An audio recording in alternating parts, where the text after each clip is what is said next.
cry when Daniel left. That's what unsettled me most.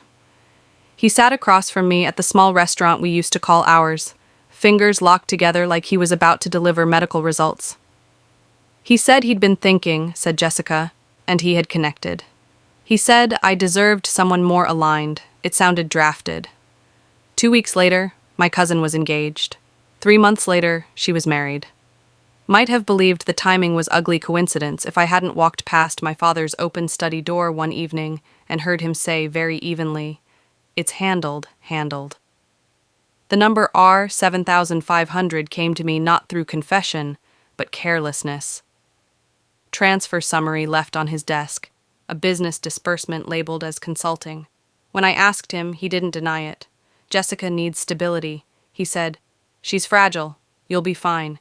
You always land on your feet. You'll never be enough, Emma." He didn't shout it. That would have been easier to reject. He said it like a diagnosis, like he was sparing me a harsher world. What unsettled me most was that a small part of me wondered if he was right. Left the city 6 months later for a compliance role at a multinational firm. On paper, it was ambition. In truth, it was distance. Needed to see whether I existed outside my family's hierarchy of usefulness.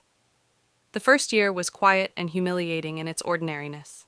Therapy, long evenings in a one-bedroom apartment, learning that love shouldn't be auctioned, even gently, learning that being fine is not the same as being valued. Compliance work is unromantic. Policies, disclosures, risk assessments. But I found something steady in it. There are rules. There are consequences. If someone manipulates a system, it can be traced, documented, addressed. Nothing like my family where money smoothed everything into acceptability. 3 years passed without spectacle. Jessica posted filtered photos.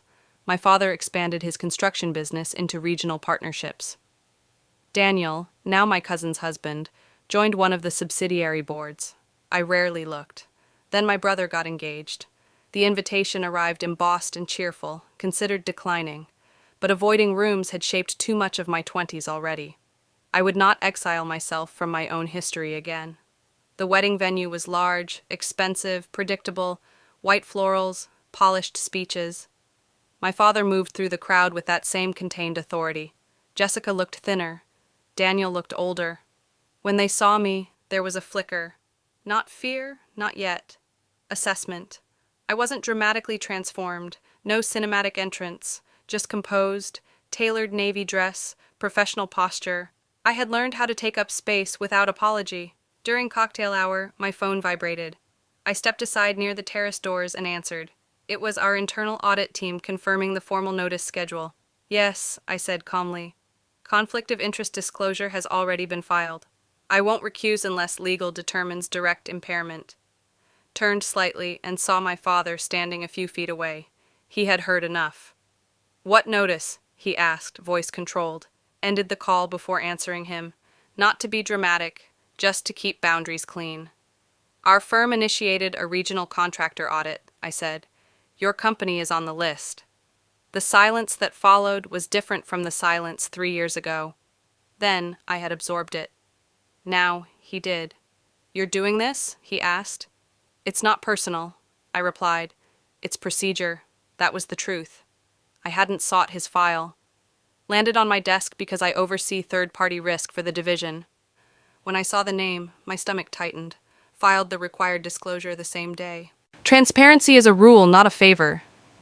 Jessica approached slowly. Daniel stayed back. "You could step aside," my father said quietly. "Avoid complications." I followed protocol. I answered. "Board will decide if reassignment is necessary." There was no triumph in me, only steadiness. For the first time, he wasn't negotiating my life like an asset. He was responding to an institution that didn't bend because he wrote a check, studied my face, perhaps searching for vengeance. There wasn't any.